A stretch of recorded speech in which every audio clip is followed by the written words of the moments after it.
Kasagaran na inischedule bukas September 23 ang pagpapatuloy ng pagdinig ng Senado sa maanumalyang flood control projects.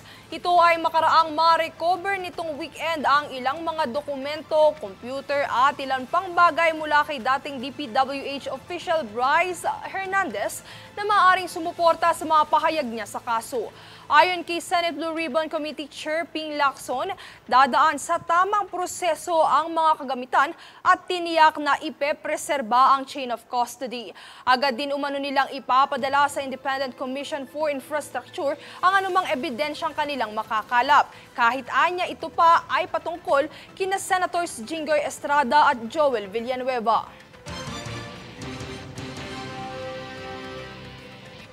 Mariin namang kinundina ng ilang makabayang grupo, PT FOMS at NPC ang insidente ng karahasan sa ilang parte ng Maynila kaugnay ng trilyon peso march nitong linggo.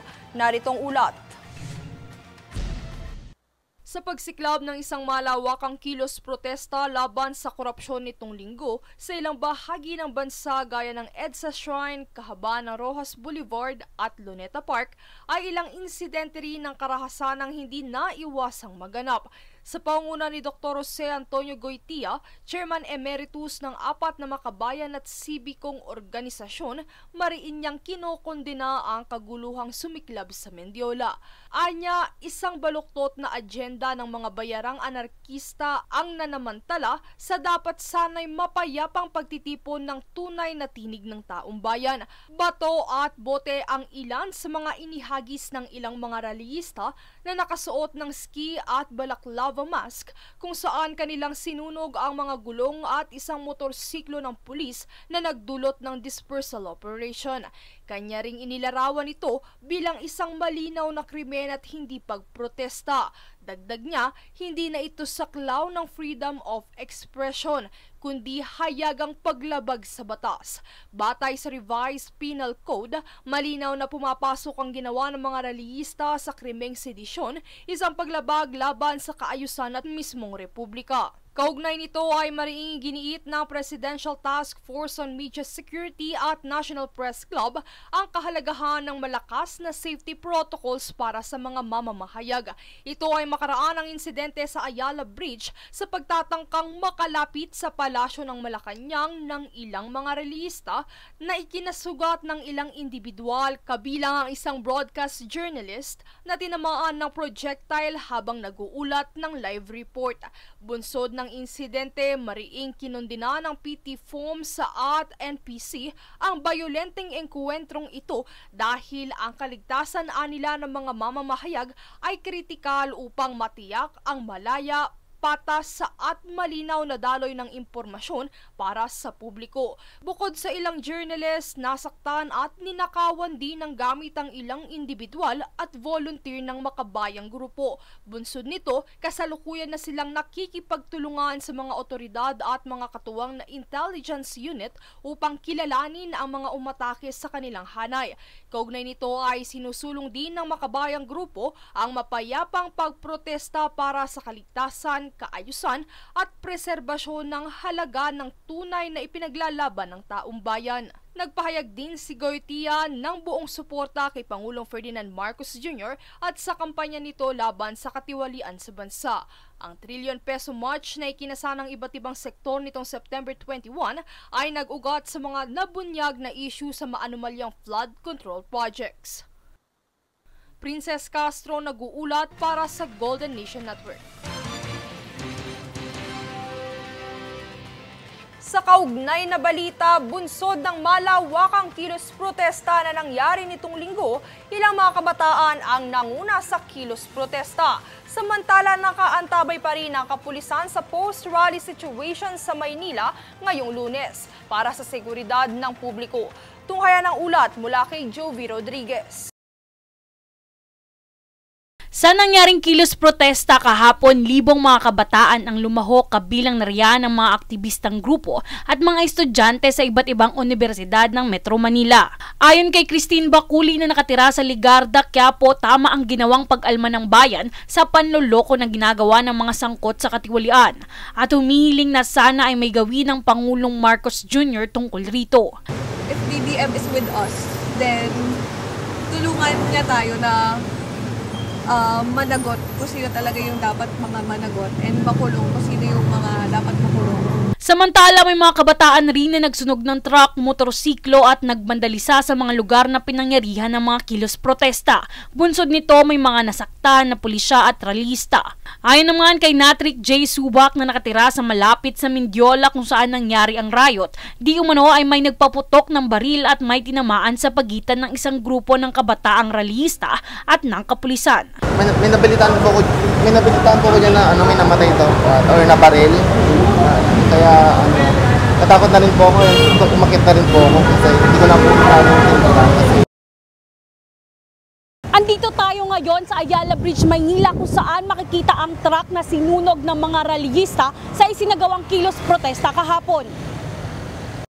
Sa kabilang banda, patuloy pa rin ang pagpapatrol ng kapulisan ngayong Lunes sa mga lugar na pinangyarihan ng protesta, kabilang na riyan ng Mindiola at Ayala Bridge. Saludo naman si Acting PNP Chief Jose Melencio Sinartates Jr. sa ipinakitang totoong tapang at dedikasyon ng mga kapulisan sa kabila ng mahirap na sitwasyon at sa pagpapanatili ng kapayapaan at kaayusan. Samantala, pinangunahan ni Manila Mayor Isko Moreno ang paglilinis at pagsasaayos muli ng mga lugar kung saan ginanap ang mga protesta, partikular sa Mindiola, Recto, Liwasang Bonifacio at Taft Avenue. Kaugnay rito, ibinunyag na alkalde na mayroon umanong nagmanipula sa mga kabataang rallyista at ang nag-organisaan niya ay isang dating politiko na Filipino-Chinese at isang abogado.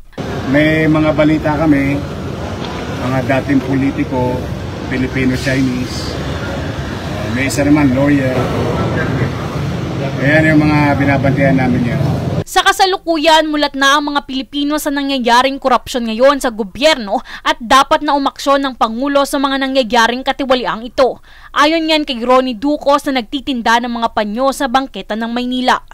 Imbis na yung mahihirap tulungan nila, lalo pa nilang pinahihirapan at yung mga mayayaman, lalo na lang pinapayaman. Kaming mahihirap na maliliit, pinagnanakawan nila. Sa gitna ng nangyayaring korupsyon sa bansa, sigaw ng mga Pilipinong dumalo sa protesta, hindi lamang dito sa Metro Manila pati na rin sa iba't ibang lugar sa bansa na dapat ay pagbayarin ng mga korap na politiko at kontratista upang mabigyan ng hustisya ang bilyong-bilyong nawawalang kaban ng bayan. Jovi Rodriguez, nag-uulat para sa Golden Nation Network.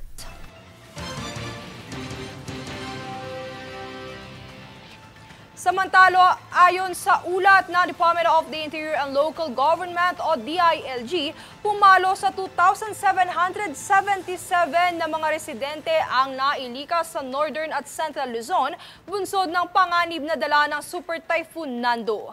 Naglabas ng abiso ang DILG nitong linggo kung saan lahat ng local government units ay dapat ihanda ang evacuation centers at humanitarian aid para sa mga apektadong residente. Ayon sa datos, ang pinakamalaking bilang ng mga lumikas ay naitala sa Cagayan na may kabuuang 679 na pamilya o katumbas ng 1,975 na individual. Samantala, patuloy naman ang panawagan ng DILG na kusang loob na sumunod upang maiwasan ang anumang kapahamakan.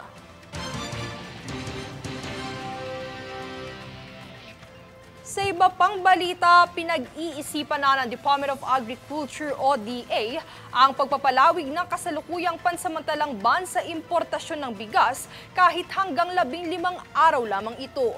Dahil ayon kay DA Secretary Francisco Chu Laurel Jr., gumaganda na ang presyo ng lokal na palay magmula noong ipatupad ang pansamantalang pagtigil sa pag-aangkat ng imported na bigas. Layon ng ipinatupad na import ban na protektahan ang mga lokal na magsasaka sa kasagsagan ng anihan ng palay. Isusumite naman ng DA ang rekomendasyon sa katapusan ng buwan kung saan palalawigin pa o paiiksiin ang import ban sa bigas. Sa kabilang banda, sinuportahan ng Department of Social Welfare and Development o DSWD sa paggunita ng National Filipino Family Week ang bawat pamilyang Pilipino mula September 22 hanggang 26. Ito ay may temang pulisiyang makapamilya tungo sa higit na matatag, maginhawa at panatag na pamilyang Pilipino. Ito ay isinasagawa taon-taon tuwing ika-4 na linggo ng Setyembre batay sa Presidential Proclamation No. 60 na nilagdaan noong September 28, 1992. Kaugnay nito ay inanunsyo rin ng DSWD na suspendido ang operasyon sa lahat ng tanggapan ng ahensya ngayong araw, September 22 simula 1:00 ng hapon para sa pagdiriwang ng Kainang Pamilya Mahalaga Day. Alinsunod sa Memorandum Circular No. 32 na ipinagdiriwang tuwing ika-4 ng Lunes ng Setyembre.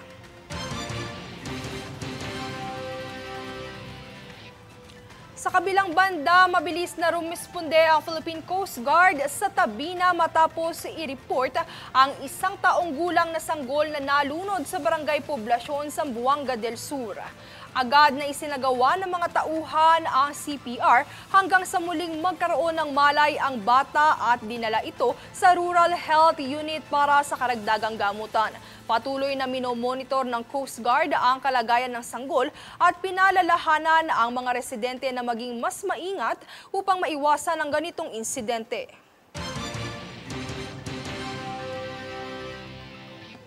Susunod sa News Force. Iba't ibang sektor, panawagan ay hustisya sa trilyon peso march. Ilang rallyista, sugatan.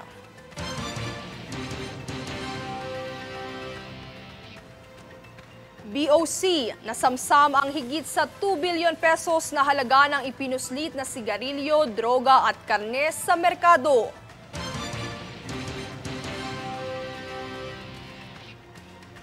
EJ Obiena, wagi sa pole vault challenge sa Makati. Manatiling nakatutok para sa higit pang mabalita sa pagbabalik ng News Force.